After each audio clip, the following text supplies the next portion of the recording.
This is a paid message from GoFundMe. Meet Juan Naula. When his son was hospitalized for a viral infection, Juan started a GoFundMe to pay for medical expenses. It was $5,000 to pay the bill for my son, and I need only 22 hours. It was amazing. People really trust on GoFundMe. How did Juan raise $5,000 in less than a day? He posted a short video on GoFundMe telling his story in 30 seconds.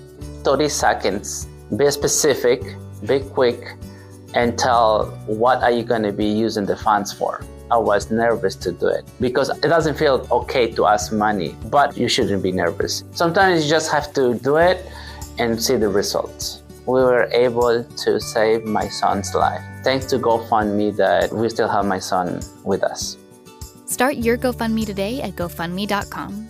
That's GoFundMe.com. GoFundMe.com. This message reflects one person's experience. A science story, huh? These NYU scientists, I felt really right. But I was so And I just thought, well, I had figured it out. it was that golden moment. Because science was on my side.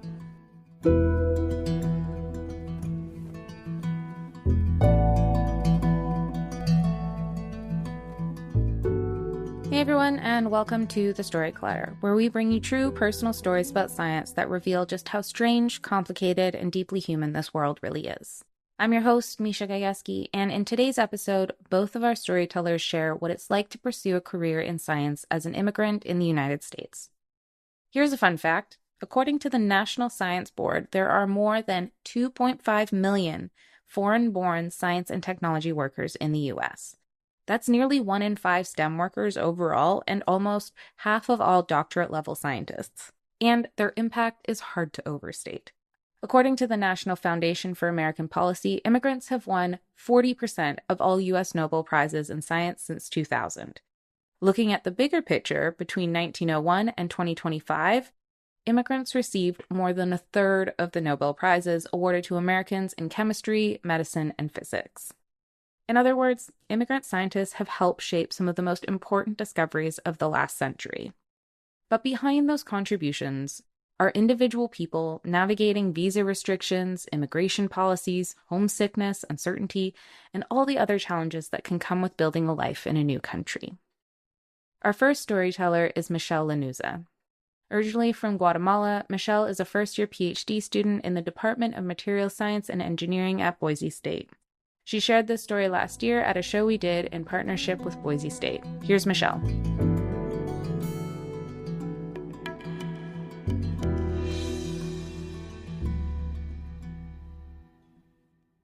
When I started my undergraduate program at BYU, Idaho, I was very excited about the possibility of fulfilling my dreams and all the other opportunities that I was going to find here.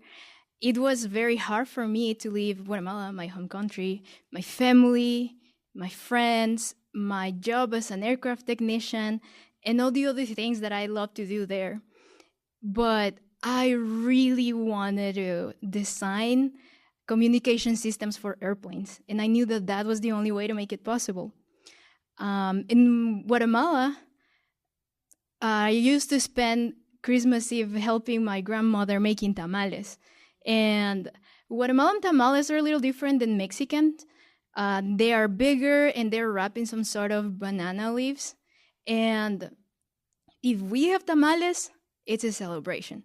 So tamales are very important for us and we love them.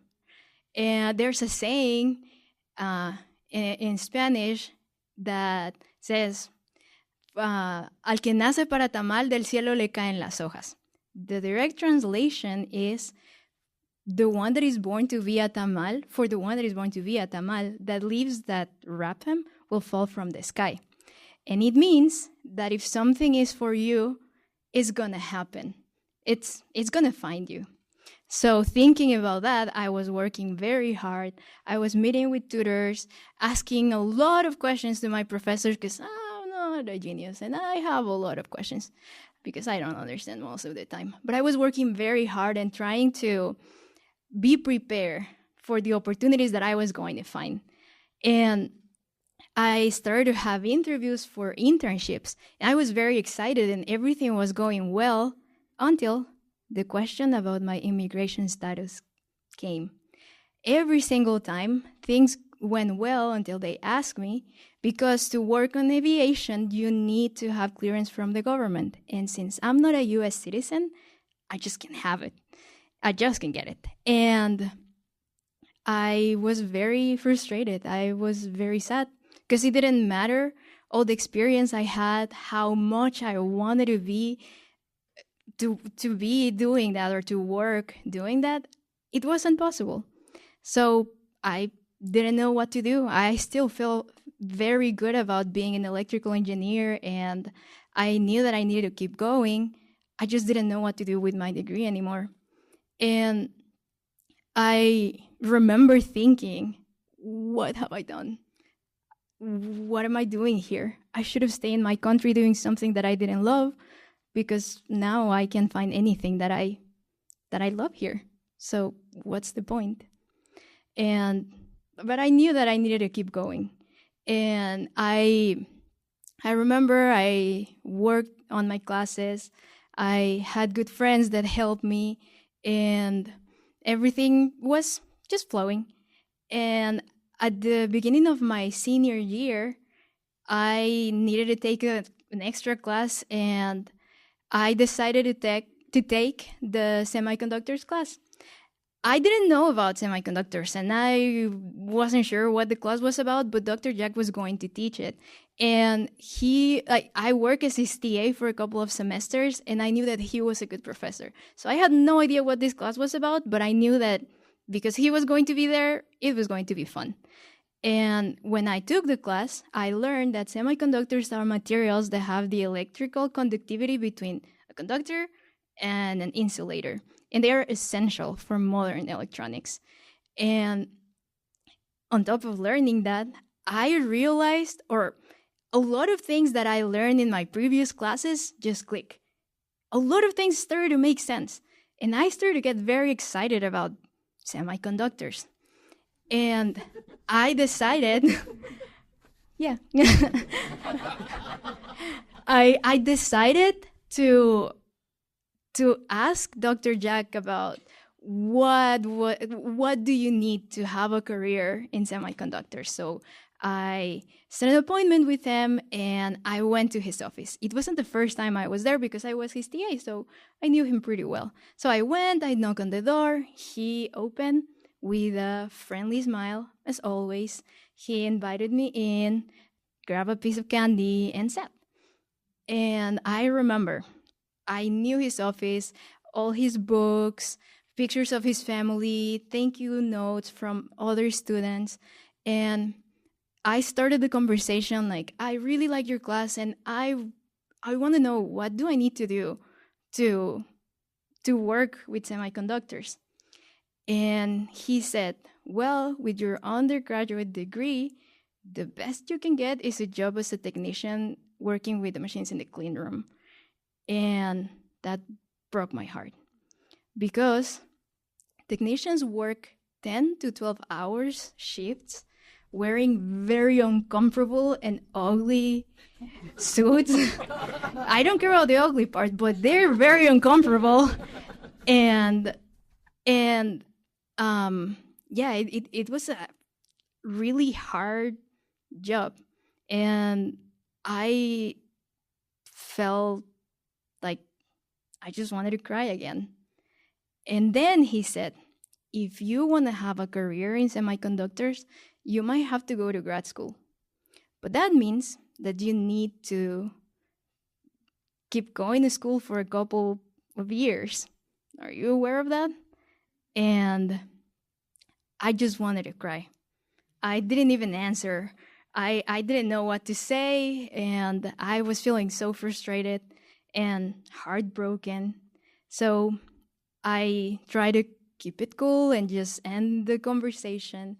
And when I left his office and I was walking home, I was thinking, what should I do now? I don't know. Like, again, I didn't have an opportunity. For the second time, all the promises that I had about opportunities and fulfilling my dreams were shattered. and I just felt lost. In the past, when I thought about tamales or like the saying, that kept me motivated. But this time it was just impossible. That it doesn't matter. Like, it didn't matter what I did. I was not one of those people that can fulfill their dreams. And on one hand, I was tired of doing homework. Like, I don't know, don't be engineers. I'm just kidding. Be engineers. But I was tired of doing homework. I was tired of not having time to do anything else. And I just wanted to start living like an adult and having money. But then, on the other hand, I really wanted to do something that was important for me, something that I was passionate about. And I knew that the only way was going to grad school. So I started asking all the professors in my department, what do you need to do to go to grad school? How do that work? Like, what do you do? And every single one of them were very, very kind, but they all told me the same. You need to be aware that it is very late in the process, and it's very likely that you're not going to be able to do it, or that you're going to have to wait. And that was very sad again, because again, I kept getting this message that I couldn't fulfill my dreams, that was not for people like me. And I still needed to graduate, right? So I kept working on my classes. And a few days later, I met with Dr. Swenson. He was the first professor that I had for my engineering classes, and he was teaching me an electromagnetic class. As always, I was pretty lost, so I had to meet with him. And in this meeting, like, I asked my questions. He was very nice. He was very patient. And then after he explained some things, he told me to read some books. And I remember telling him, in the last couple of years, I've just started liking reading textbooks. I have no idea what it says. Like, I really don't understand. But I'm so excited about the idea of learning something new, about just learning something that I don't know. And he paused, he looked at me and said, have you considered grad school? I think you will be good at it. It's a lot of work. It is hard, but I know that you're not afraid of working hard. So I think that will be good for you. And I told him that I thought about it, but I wasn't sure if it was good for me, or if I was good for grad school, or if it was even possible. And the conversation ended soon after that. But after this meeting with him, I just couldn't stop thinking about his question. For the first time, someone saw me like the kind of person that goes to grad school, the kind of person that belongs in grad school. And that changed everything. I got very excited, and I was determined. I was going to make it happen. I was going to do everything I could to go to grad school. So I kept talking with people. I went to other departments to ask other professors, and I found out about a fellowship. And every year, every summer, they send one student to do a research internship to a different university. And for some reason, they chose me. And I was so excited because someone was giving me a chance. Someone thought that I was good enough to get an opportunity. Then I learned about a program that pair you with a mentor to guide you through the application process and all the things that you need to do and all the letters and everything. And I was working with this Colombian scientist, and she was so amazing, and she helped me to understand a lot of things, and it was great. But I still didn't have an opportunity or something that was firm. So I remember thinking again, like, I don't know, I don't know what to do. And I decided to go and ask Dr. Jack again. I was a little nervous because the last time we met, he kind of gave me bad news. But I admired him a lot, and he was a good professor, and I knew that I could trust his advice. So I went back and asked him, should I keep applying? Should I keep trying? Or should I just apply for jobs and then, I don't know, take some time, like save some money and then try to go back? And he looked at me and said, "You really want this, right? You know, I have a friend at Boise State, and he told me that if I ever met a good student that really wanted to go to grad school, that I should send this student to him. So I'll send him your resume." And that was awesome because I was not doing this alone anymore. Someone was helping me. Someone thought that I was a good student too. And thanks to that email, I had the opportunity to talk with some professors, and I found the perfect place for me. And it has been very hard, but amazing. And my path to grad school is very unconventional, and it's full of good and bad surprises. But I know for sure that for the one that is born to be a tamal and it's willing to work hard and keep trying, the leaves that wrap him will fall from the sky.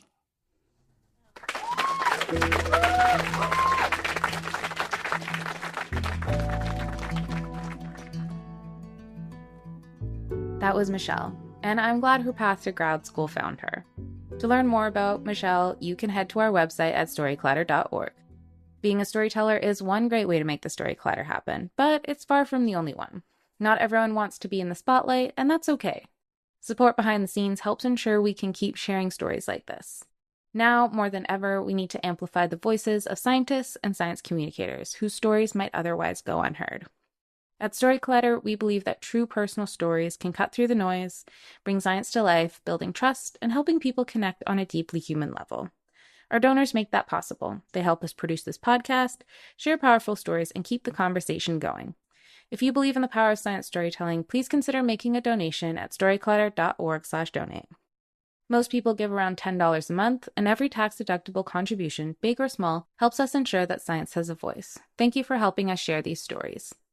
The days are longer, the calendar is filling up, and I want to feel as good as this beautiful summer weather. That's why I've been loving Groons. It's one daily pack of gummies that covers my greens, vitamins, and minerals, and even has 6 grams of prebiotic fiber, so I don't need to juggle a complicated wellness routine on top of everything else. They taste amazing. They're easy to toss in my bag on the go. Plus, they're vegan, gluten-free, and HSA FSA eligible for reimbursement. Save up to 52% off with promo code podcast at gruns.co. That's code podcast at gruns.co.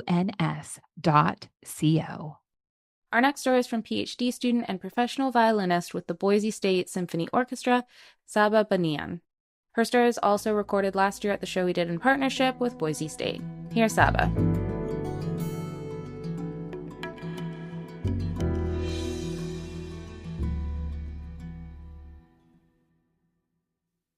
So, I grew up in Mashhad, Iran, which is one of the biggest cities in Iran and known for its deeply religious, spiritual aspects.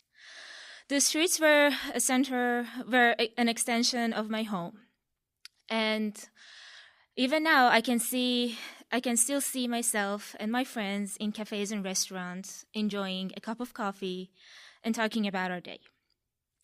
My parents were the center of my life. They were both doctors, and I could see them growing up, healing people, making their lives better. And I could also see how people respected them deeply. However, I found myself fascinated by numbers, physics, and mathematics. I couldn't stand in the room with somebody bleeding, and I would definitely faint. So I started my studying in mechanical engineering as an undergrad, which was my favorite. Right at the very last semester, I came across a course called Introduction to Biomechanics. That changed everything. I could see that my world of engineering and my parents' world of medicine didn't have to be separate. I could bridge them too. And I could also heal people, comfort them, and help them, but in my own way. So the decision was inevitable. I had to go to grad school and continue my studying as a biomedical engineer or biomechanics. And also the United States was the destination, the dream destination to do so. But the decision came with a very heavy price. I don't know if you know this, but the United States gives only single entry visa to Iranian. So for a 5-year Ph.D. program, I could not go back home. So it doesn't matter what happened, like if my parents become sick, if something bad happens, or even if something good happens, I cannot go home for 5 years. Moving was really hard because I was really close to my parents, really close to my partner and my friends. And I used to teach violin, so I had a lot of kids, a lot of students that I used to teach. And when the day of departure arrived, there were like 40 people in the airport came to say goodbye. I looked back and I took one last mental picture because I didn't know if I can see them again or when will I see them again. I could see their eyes glossy, but holding back tears. My friends trying to smile, but failing. My mom held me tightly and said, "Go make us proud." My dad kissed my forehead and said, "We are really proud of you." And my partner squeezed my hand and he said, "Our love is bigger than any distance. We'll make it through this." And I went for the airplane. And just like a boat being pushed out into the storm. Boise, Idaho is my second home. From the beginning, everybody was so friendly. They smiled at me, held the door open, cared to join in for like a very casual conversation. Like, "How is your day? It is a nice weather." And everybody was so friendly. But still, everything was so different. Like, the food was really different. There were no comforting stew, no saffron spice in the air, no fresh lavash bread that I could buy. And also, people dressed very differently, very freely, in a way that I was never used to. In the classroom, things were even harder because lectures were moving so quickly and I could see all of my classmates debating ideas, engaging in the course, and even if I knew the answer, I couldn't dare to raise my hand and answer because I was thinking, okay, what if I don't understand the follow-up question? Or what if it's not right? Or what if my accent makes everybody feel uncomfortable? Or what if I sound strange? So every day was full of silent panic and curiosity. I was in the land of opportunity, and yet I was so scared to take any chances. The first big test came when I went for the group lab meeting. So I work in the computational bioscience lab, and all I knew that at that point was that I'll be working on simulating the need for total implantation surgery patients. And I went for the group lab meeting. Everybody were there. My advisor was there, Claire. And the students started to discuss like a very detailed simulation about knees, muscle force, joints, and everything. And I felt completely lost. And I started thinking, what if I made the wrong decision? What if I never belong here? Or what if I can never find my place here? All I knew was that introduction to biomechanics, and now I had to do a very advanced simulations. My advisor said that he'll be working on a full lower limb model, and I just froze. I said, I've never done that before, and I don't know how to do it. And she said, you'll figure it out. Deadlines were coming up, and I sat in my chair in the lab, looking at my monitors, with a lot of tabs open, one for YouTube tutorials about mesh generation and contact definition, one for the documentation of softwares that I was going to use. And I even had to call my parents and ask my dad, who was thousands of miles away, like, what is the difference between MCL and NCL? What does PCL do? So I had to teach myself biomechanics and anatomy while raising deadlines. So eventually, very slowly, things started to work out. I'm just saying things started to work out, but it took like a lot of late nights, a lot of sleepless nights thinking about my simulations, a lot of trial and error, a lot of failed simulations. But at some point, in yet another lab meeting, I showed some results and plots to my advisor, and she said, yeah, that's exactly what I wanted. And I said, really? And I really expected to be told otherwise. But she said, yeah, you're right on track. I'm sure she doesn't remember this, but you're right on track meant the world to me. It meant that I wasn't stuck anymore, and it meant that I was further than where I started. It was a very small step comparing to the other projects that my other lab mates were doing, but it meant a lot to me. And for the first time, I felt something different. I didn't feel scared or I didn't feel failure. I felt pride. At that moment, I realized that doubt isn't a sign of failure. It is actually a part of growth. Right now, I'm doing very advanced simulations in my lab, contributing to science in a way that I could never imagined. I joined the Boise State Symphonic Orchestra and I play my violin, which was always my dream, and I enjoy it so much. I sing Persian songs that reminds me of home. I found a lot of friends who feel like family to me. And when I think of home, especially with everything that has been going on over there, I don't think that leaving was abandoning my roots. It was actually expanding them. I'm still that same person, walking the same streets in my memory, talking to same people on my phone, but I'm also somebody who traveled across the world, faced the unknown, and found a way to thrive.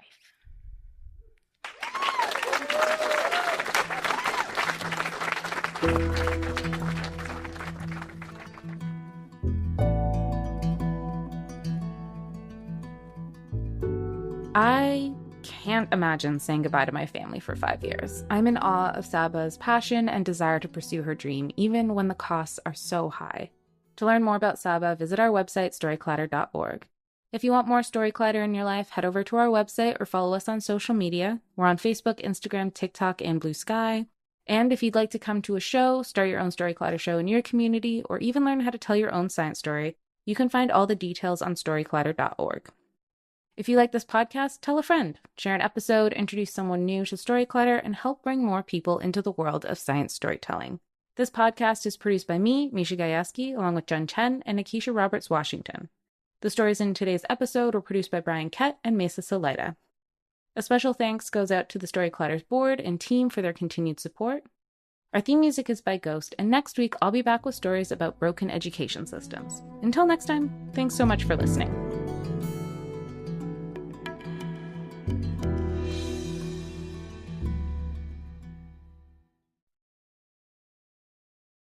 I don't know about you, but I always end up traveling a ton during the summer. But this year, I'm also pregnant, and it added a whole extra layer of, okay, but what if something goes wrong? That's why I really appreciated the recent episode of All the Hacks called Do You Actually Need Travel Insurance? If you haven't listened before, All the Hacks is hosted by Chris Hutchins, and it's all about finding smarter ways to improve your life, money, and travel. In this episode, Chris breaks down what travel insurance actually covers, when it's worth buying, when your credit card might already have you covered, and the situations where you definitely don't want to skip it. It's the kind of practical information that's easy to overlook until you really need it. And it gave me a lot more confidence heading into my next trip. Whether you're planning a summer vacation or just want to travel a little smarter, it's definitely worth a listen. So, search for All the Hacks. That's All the Hacks in your podcast app. Hit follow and start upgrading your life today.